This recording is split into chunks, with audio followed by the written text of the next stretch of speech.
News Central now this hour begins with security matters where the police have pointed fingers at the newly formed terror group Lakurawa as the mastermind of an explosion that occurred along the Dansadau-Gusau Road in the Maru Local Government Area of Zamfara State on Wednesday. Now the Zamfara State Police Commissioner Muhammed Dalijan said members of the dreaded insurgent group were seen around the scene of the incident shortly before the explosion. Dalijan said planting of explosive devices was a new development in the northwest state. He also said though Zamfara has held a long battle with deadly bandits, they don't have the capacity to plant explosive devices. Meanwhile, military authorities have promised to eliminate Lakurawa insurgents and other terror groups like Boko Haram and the Islamic State West Africa Province, ISWAP. Earlier on, Mustafa Jafaru Karu, the Senior Special Assistant to the Zamfara State Governor on Broadcast Media, Press and Public Affairs, spoke to us on this development. The State Commissioner of Police, Sheikh Muhammed Dalijan, yesterday granted interview to newsmen telling them that their preliminary investigation showed that it is Lakurawa, a new set of bandits or criminals that is ravaging Sokoto, Kebbi, and probably they have now get their way to Zamfara. But of course, whether they are Lakurawa, whether they are the bandits or Ansaru, any name, they are bandits of whatsoever name. And the Zamfara State government, under the leadership of His Excellency Dr. Dauda Lawal, is fighting criminal and criminality head-on in Zamfara in collaboration with the sister security agencies and community protection guard established by the Zamfara State government. And they are getting, they are now getting, successes, recording successes over the banditry in that area. I want to cast your mind back a little bit that those areas were the initial areas where this banditry activity started about 11 to 12 years ago. So they are predominantly there, and then the security agencies under the Operation Fansayama, and then that of the collaboration with the Zamfara State government of community protection guards are now winning war against the bandits, and that is why they are now, devising this means of planting explosives to innocent people, and then people have become victims of their heinous crime. We still continue with more security matters. Nigeria's Chief of Army Staff, Olufemi Oluyede, has restated the commitment of the Nigerian Army to prioritize the welfare of its officers and men in order to improve troops' efficiency. This was made known when the General Officer commanding 3 Armored Division and Commander Operation Safe Haven, Major General Abdulsalam Abubakar, presented electric motorcycles to 16 best-performing soldiers of the division. News Central's Chizoba Anyowe tells us more.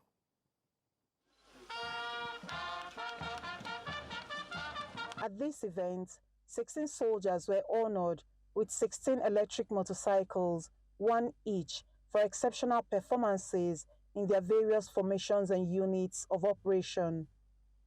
According to the General Officer commanding 3 Armored Division and Commander Operation Safe Haven, Major General Abdulsalam Abubakar, it is a sustained initiative aimed at recognizing exceptional performances as part of the Chief of Army Staff's commitment to prioritizing troops' welfare. The General Officer Commanding's presentation of these gift items today aligns with the current drive of the Chief of Army Staff, Lieutenant General O.O. Oluyede, towards sound administration and the welfare of troops. The division recently benefited from various interventions by Army headquarters aimed at enhancing troops' welfare, including the renovation and construction of new accommodation, new offices complex, and the provision of resources to enable personnel effectively carry out their duties. According to him, the initiative is also aimed at improving the transportation challenges among these troops, as well as reduce dependence on fossil fuel by personnel. The gesture of rewarding the deserving soldiers with electric motorcycles is aimed at reducing dependence on fossil fuel by personnel, while also underscoring the division's commitment to environmental sustainability. The electric motorcycles are both efficient and eco-friendly and will serve as a sustainable mode of transportation within the cantonment. I will also like to thank the General Officer Commanding 3 Division, Commander Operation Safe Haven, for all his blessing and guidance upon all the soldiers of this cantonment. We thank you, sir, for your gift and your blessing. May Almighty God continue to be with you, sir. The recipient soldiers were delighted at receiving the electric motorcycles, a gesture which will clearly motivate others to up their performances. From the 3 Division Maxwell Kobe Cantonment in Jos for News Central, Chizoba Anyowi. And now retired military personnel protested at the Federal Ministry of Finance in Abuja on Thursday, demanding unpaid entitlements. The retirees accused the government of withholding a promised 20% to 28% salary increment for January to November 2024 and payments for palliatives from October 2023. They also demanded an additional 32,000 naira added to pensions, bulk payment of the security debarment allowance, and refunds for deductions from medically boarded soldiers. Now, protesters brought mats, chairs, and canopies, vowing to remain until their demands are met. Colonel Innocent Azubuike, retired, decried the hardships caused by unpaid entitlements, adding that promised payments in November were delayed due to a lack of cash backing. Away from security matters now, the President, Bola Tinubu, has returned to Nigeria after his official trips to France and South Africa. The Nigerian Air Force One that conveyed Tinubu touched down at the presidential wing of the Nnamdi Azikiwe International Airport at about 9:10 p.m. local time on Wednesday.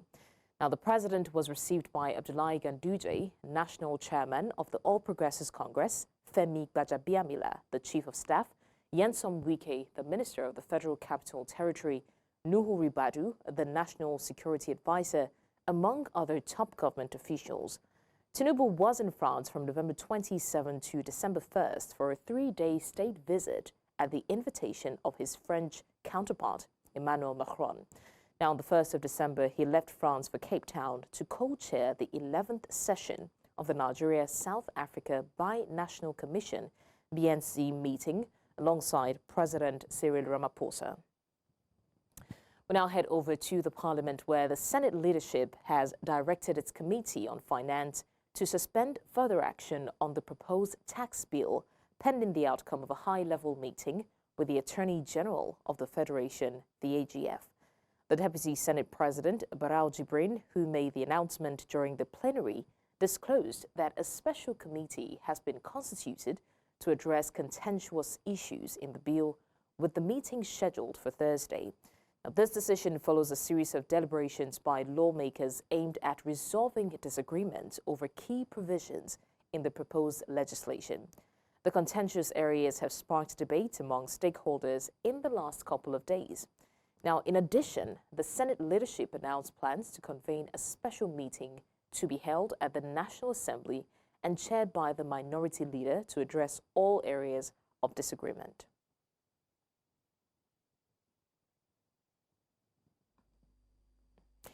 Earlier on, economist Akin Fatunke shared his thoughts on this development.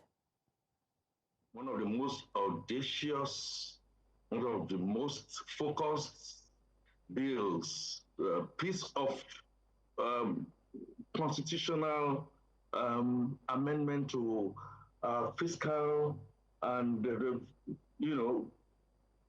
journey since 1960.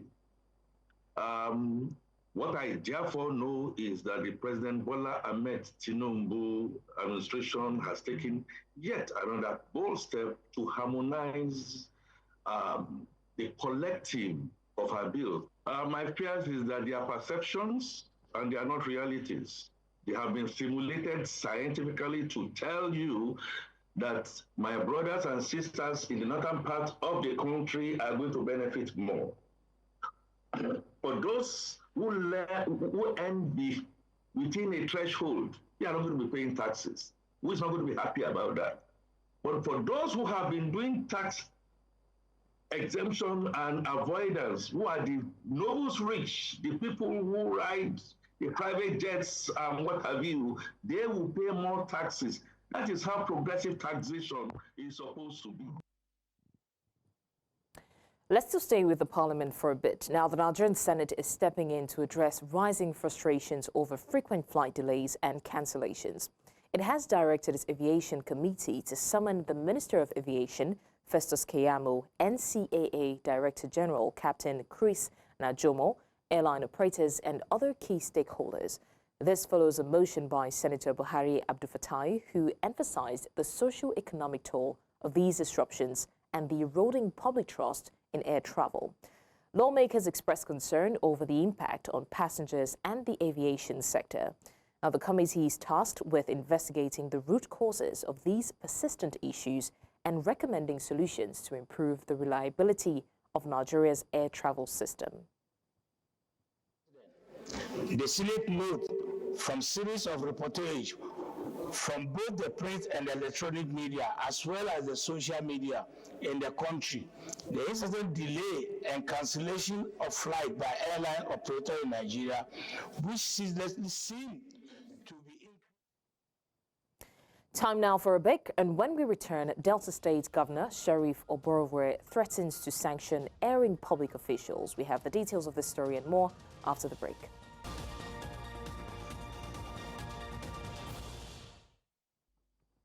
Many thanks for staying with us. This is still News Central now. We head over to more stories at Delta State, where Governor Sheriff Oborevwori on Wednesday warned that he would not fail to sanction any public official found wanting in the discharge of their duties or whose conduct is established to be at variance with the administration's vision and mandate. Governor Oborevwori handed down the warning at the inauguration of chairmen and members of some commissions and boards in Asaba. Those inaugurated include Delta State Sports Commission Joshua Onoriode Oborevwori as chairman, among other members of boards or board chairmen and members. Must brace up and leave the ground and hit the ground running. There's no time to waste. Let me make it clear that this administration will not fail to sanction any public official who is found wanting in the discharge of his duties or whose conduct is found to be at variance with our vision and mandate. Sincerely, Your Excellency, there's none of us here that is not prepared to give out our best to serve Deltans and ensure that you succeed and your administration and Delta in particular succeeds. Now, the Nigerian Bar Association has called for the release of human rights lawyer Dele Farutimi over allegations of libel leveled against him. A statement by the president, Afam Osigwe, on Wednesday said his arrest was a breach of the rule of law. Contending that defamation had since been decriminalized in Lagos State, the NBA maintained that Farutimi's arrest was not only in clear violation of legal principles, but an affront to the rule of law. The association urged all law enforcement agencies to prioritize respect for human rights and adherence to the principles of legality. Earlier on, a legal practitioner and public affairs analyst, Towo Osirwoje, shared his thoughts on this development. Basically, it's worrisome that he was arrested yesterday and was charged to court today. We want to commend the justice system in Ekiti State, whereby a charge was filed today and it was assigned to a magistrate same day, and the person was arraigned that same day. And surprisingly, the person was also denied bail that same day in an offense that is bailable in nature. I think the essence of discretion of the court does not really matter in this particular offense, because if you look at the punishment for the offense he's being charged for, is less than 3 years, which is a misdemeanor offense and is bailable. Then secondly, you also look at the count one or the charge one of the charge. You discover that it was charged for conspiracy. Then you look at the charge again. Can one person conspire against himself, or can one person form the offense of conspiracy? These are issues that are cause for concern when you look at the administration of criminal justice in Nigeria. And when you look at the way the police dive into issues. As a matter of fact, he was invited, yes, and he did honor the invitation. That is an issue that the police need to prove, because when you are invited by the police, irrespective of whatever reason, in as much the reason is disclosed in the letter of invitation, it is the duty of law-abiding citizen to honor the invitation. So these are issues that need to be looked at too. Gender rights advocates in Nigeria have called for a more coordinated approach in responding to cases of sexual and gender-based violence in the country. This was during a public dialogue on the implementation of decisions reached by the ECOWAS Court of Justice against Nigeria during several court hearings. Our correspondent Joshua Imarayi reports. As part of activities marking the 16 days of activism, the Institute for Human Rights and Development in Africa, in partnership with other pro-transparency organizations, hosted a public dialogue in Nigeria's federal capital, Abuja. The discussion centered on the implementation of judgments by the ECOWAS Court of Justice, bordering on cases of gender-based violence, where victims of domestic violence in Nigeria were denied justice. Today, we are not only here to reaffirm our commitment to the eradication of gender-based violence, but also to underscore the critical role that regional human rights mechanisms, such as the ECOWAS Court, play in ensuring justice for survivors and accountability for duty bearers, and hopefully, ultimately, holding the perpetrators of gender-based violence accountable. So when things happen and we cry out and say, these things have hurt us, it's because we hope that the leadership is going to refine the methods with which the leadership engages with us. Because primarily, what is leadership without people to lead? If we don't get the damages awarded to us, it still feels like justice denied. Stakeholders present at the engagement say there is a need for coordinated efforts in addressing cases of gender-based violence. For stakeholders, for practitioners, for civil society organizations who are within the space, we should have a coordinated response mechanisms of approaching to all of these issues. So if you are able to come together as one and not carry on these battles as individual organizations, but come together as one, have a coordinated approach to responding to all of these cases, I think that also could also help to hold and ensure justice is served and accountability is held at every point in time. Participants also add that they hope that the dialogue will deepen the public's understanding of the mechanisms involved by the ECOWAS Court of Justice in reaching its decisions and bridge the gap between the court's judgment and the quest for justice. In Abuja for News Central, I am Joshua Imarayi. Nigeria's Minister of Arts, Culture, Tourism and Creative Economy has announced plans to expand the recognition of the nation's heritage sites beyond the socio-cultural landscape in Adamawa and the Osun-Osogbo Sacred Grove in Osun State. Minister Hannatu Musawa made this known during the close-out event of the UNESCO Netherlands Fund and Trust-supported project for the Osun-Osogbo World Heritage Site, saying this will create more job opportunities for youths in the country. Also, representatives from the Embassy of the Kingdom of the Netherlands and UNESCO expressed optimism that the request to protect the site will help preserve the cultural heritage of the nation. The fact that Nigeria only has two sites, Sukuru and now Osun-Osogbo, to me, it's really too minimal.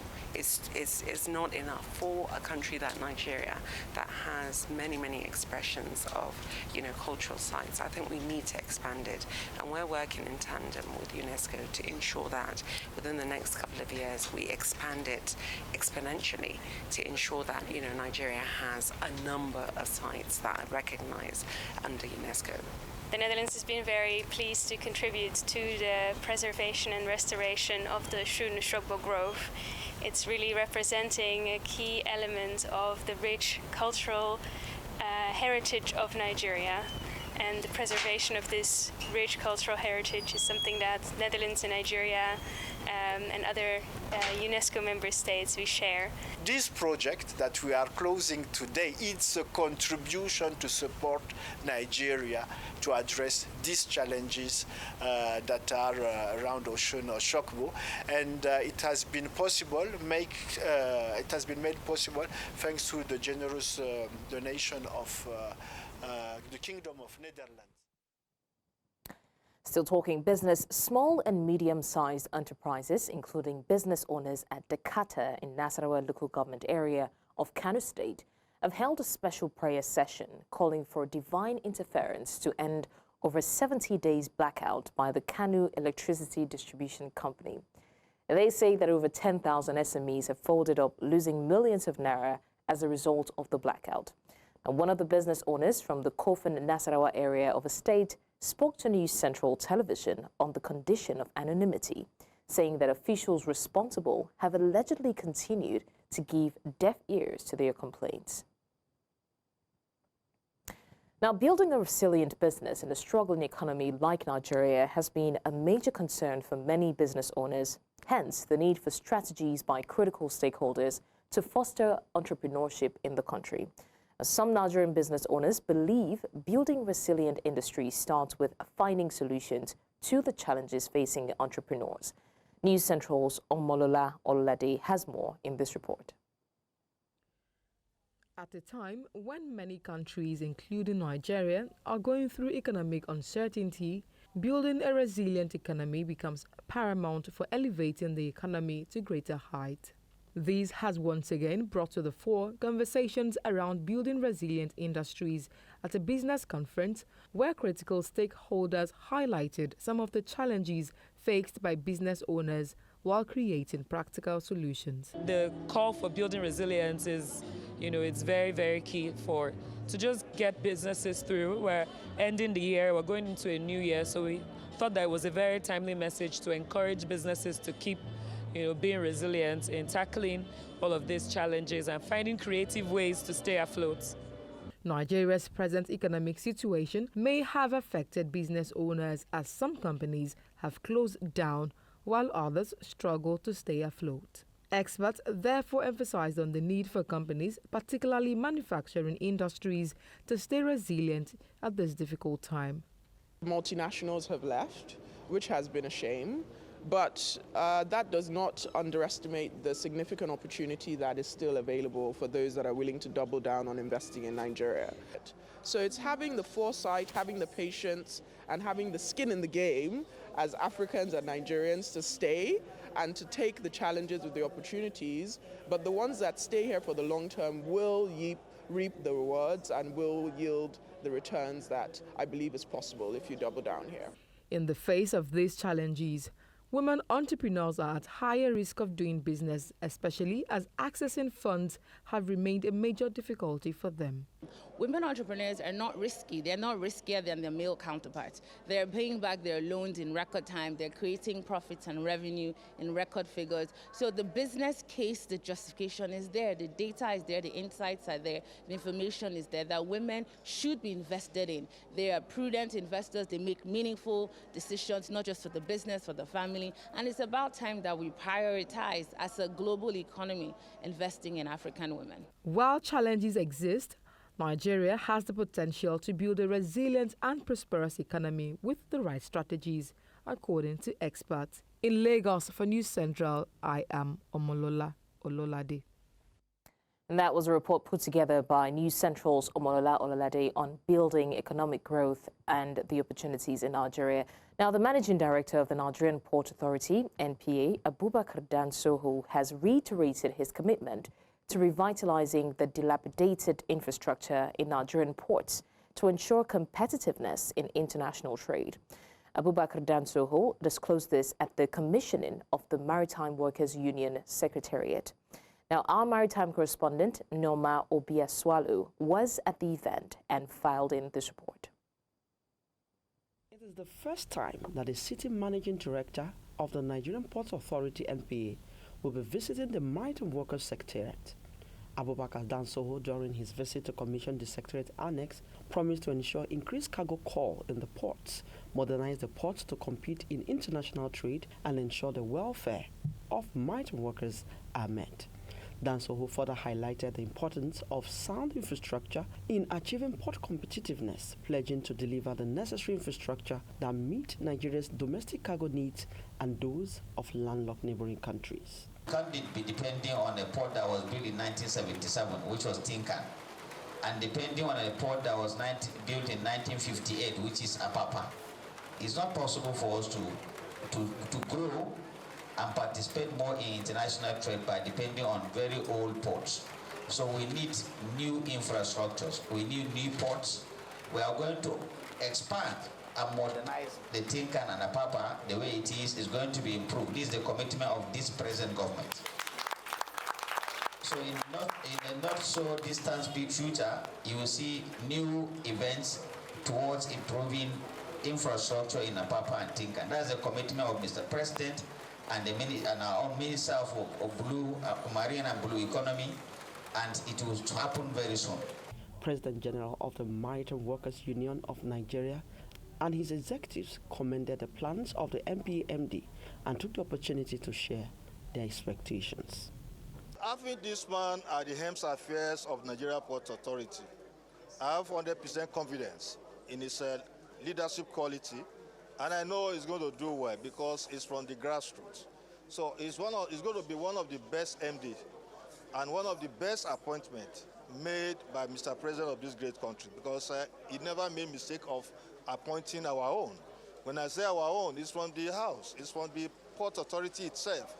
He was a trainee under Port Authority before he climbed to be a managing director of the country, of the port. So I have 100% in his leadership quality that is going to do more. I want to say that the MD has made promises. For social gathering, one can see him as MD, but in the true essence of it, I think we have only a comrade leader who is welfare-oriented. Stakeholders are with the reality of these promises in the days ahead. In Lagos, for News Central, Norma Obiaswalo. And that was a report on maritime development. Coming up on the news, rescue operation underway for trapped miners in Mpumalanga. We've got the details after the break. Join us again.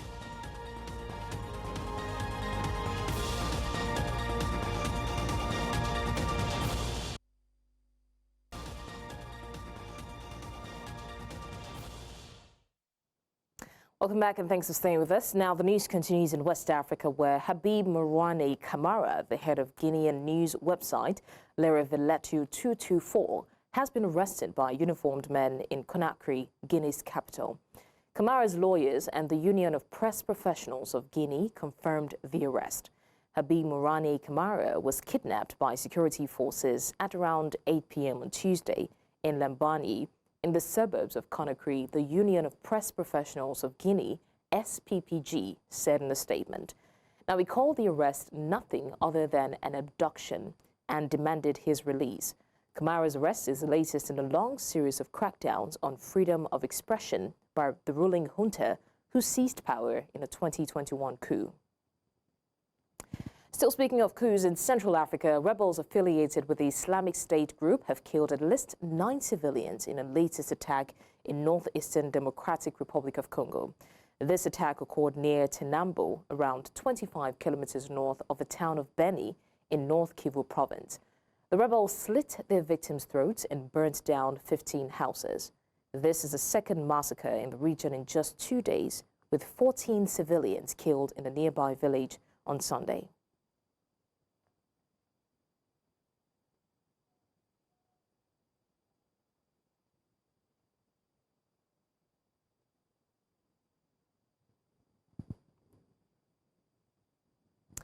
Let's head now to South Africa, where no witnesses heard the accused plot the murder of Orlando Pirates and Bafana goalkeeper Senzo Meyiwa. Lead investigator Brigadier Bangani Dininda confirmed this during cross-examination in the Pretoria High Court on Tuesday. Defense attorney Zidlele Ngomula pressed Dininda about the investigation and questioned the evidence behind the arrest of the 5 accused men.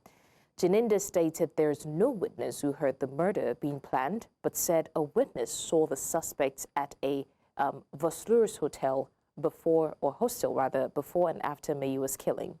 Nkrumah also accused about evidence of other intruders. Janinda denied any such claims, but noted that witness account for individuals near the scene.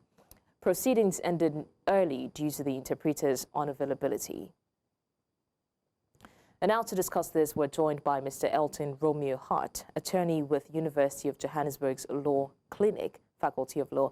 Thank you so much for joining us. Thank you, and good afternoon to the viewers up in the West.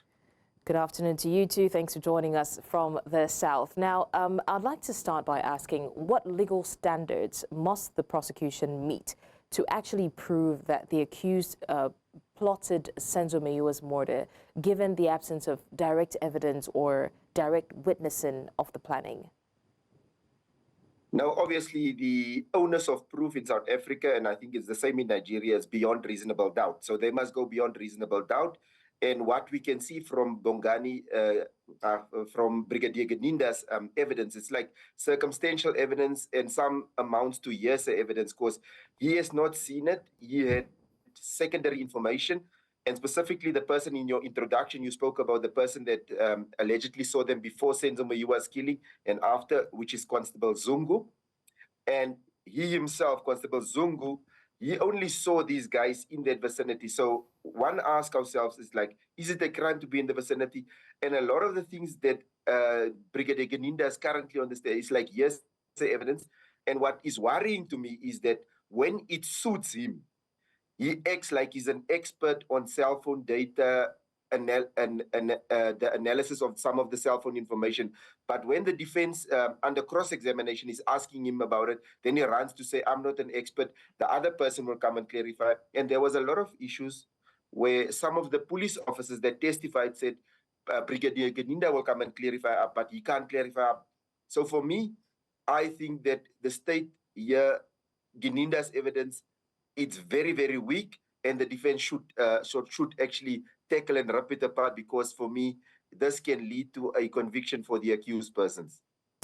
Okay, Mr. Hart, how exactly does circumstantial evidence like witness statements about the accused movements and other things like utterances impact the strength of this case? Obviously, they have to use now circumstantial evidence, because as you rightly said, there's no direct evidence that actually places them on the murder scene on the night, and actually that they were found like someone is caught red-handed. So it's now they have to use circumstances to say, okay, there was this person that saw you on the night with guns directly before and directly after Senzo Meyiwa was killed. You were close proximity.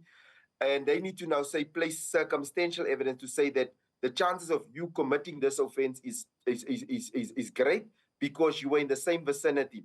Then they have to look at now Zandi Kumalo and Tumelo Madlala, who said they identified that they could identify accused number 2, saying that he had a gold tooth. But on their own evidence then, that when the person was taken to the dentist said he didn't have a gold tooth. So it means that their identification of accused number 2 is in question. So then they need to now just use circumstantial evidence, because even their direct evidence cannot directly place them on the crime scene. So they need to now use like the cell phone data, this Constable Zungu that saw them at the Voslurs hostel, because they don't have things. And then also the gun that was found in possession of, allegedly found in possession of accused number 3, that the bullet was found on the crime scene. They have to now use those circumstances and try and draw a link, and then use the cell phone records and link these 5 to say they plotted and planned together. Accused number 5 having the photo of the money on that comes from Kelly Kumalo's phone. So they have to use all these circumstantial evidence to try and get a conviction. And eventually I think that then they might probably go after Kelly Kumalo for being the mastermind planning the murder. But for me, I don't think the state has done enough. But obviously, looking at the proceedings, I can see already it looks like the judge will find these guys guilty.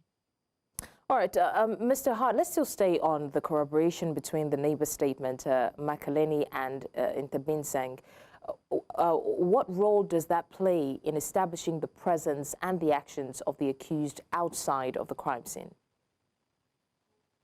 No, the neighbor that said, I think he saw one person standing outside the house, but I still think that because they use dog identification in this thing, that neighbor never went to an ID parade to actually point these guys out on an ID parade. So for me, dog identification, I place little to no weight on it because it's the only 5 person. If they say, who's the person, you know there's 5 accused, so I'm going to point somebody. But him seeing somebody can sort of half place weight. But my question is then, there's other evidence that one needs to now look at.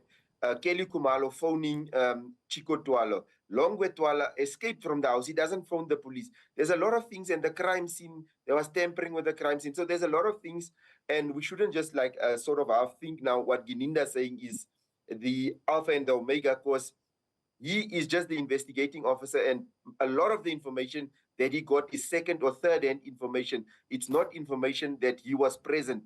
So they should probe him more on that. For me, it can help, but it's not the overarching thing that Makaleni actually saw them outside, or one of the accused outside the house, because they need to sort of bring it together. Even if I was like outside the gate, it doesn't mean that I killed the person or I was involved in actually killing that person, but it's circumstantial evidence that can be used to say, maybe you were at the crime scene, so you should know something. And that is what the state is trying to build here. All right, Mr. Elton Romeo Hart, attorney with University of Johannesburg Law Clinic, Faculty of Law. Thank you so much for joining us all the way from Johannesburg to discuss this. And definitely we're going to look to see how this turns out.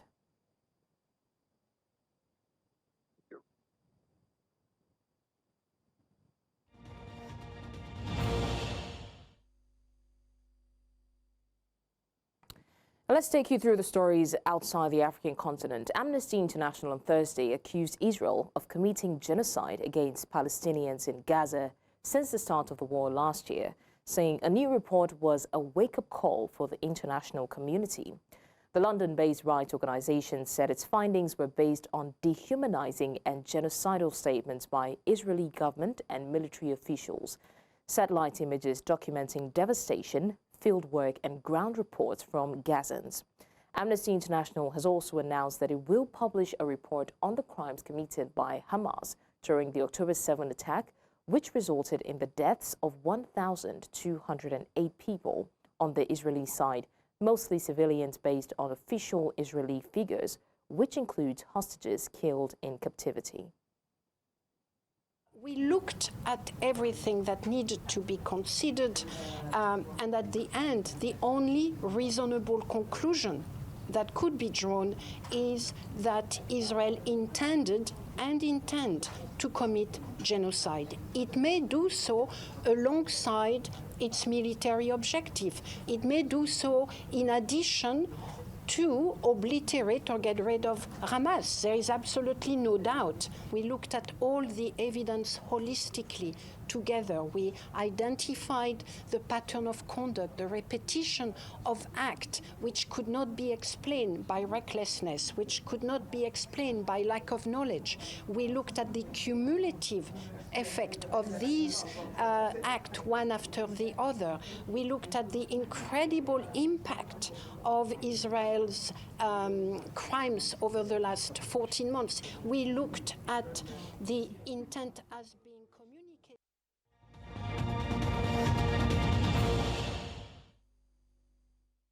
So business now. The Ghana Statistical Service has released the latest inflation data, revealing mixed trends in November 2024.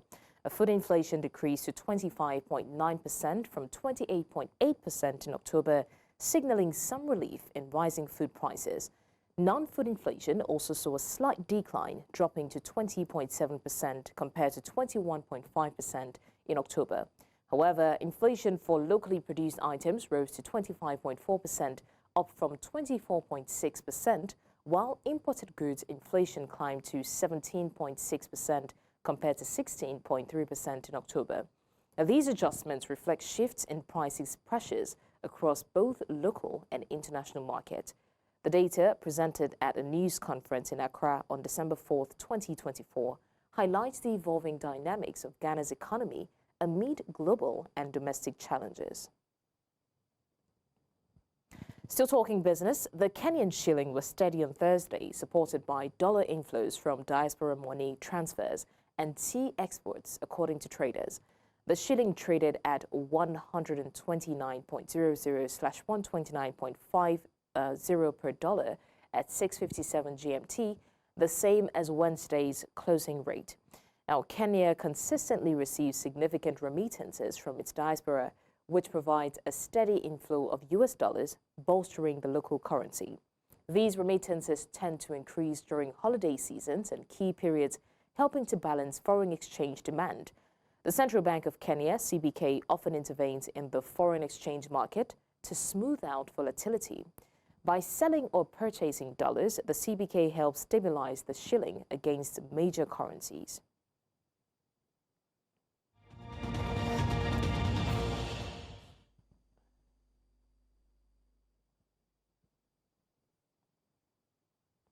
Let's talk sports now. The 2024 Nigeria Arm Wrestling Open Championship has been confirmed for December 19 at the National Stadium, Surulere, Lagos, opposite the Swan Secretariat.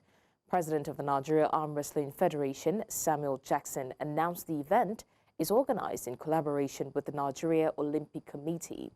With top-tier competitors expected, the event is a step towards integrating arm wrestling further into national and international sports frameworks. Jackson emphasized the tournament's alignment with the Federation's broader mission of promoting sportsmanship and advancing Nigeria's standing in global arm wrestling events. Three-time Olympic dressage gold medalist Charlotte Dujarin has been banned for 1 year and fined 10,000 Swiss francs for excessively whipping a horse. Video footage emerged in July of Dujardin repeatedly striking the horse with a long whip around its legs just days before the start of the Paris 2024 Olympics. Dujardin's international ban, handed out by the FEI, the world governing body of equestrian sport, is backdated to the start of her provisional suspension. She will be eligible to compete again from July 2025. British equestrian and British dressage have also reciprocated the suspension, preventing Dujardin from competing in national competitions or training events during the same period.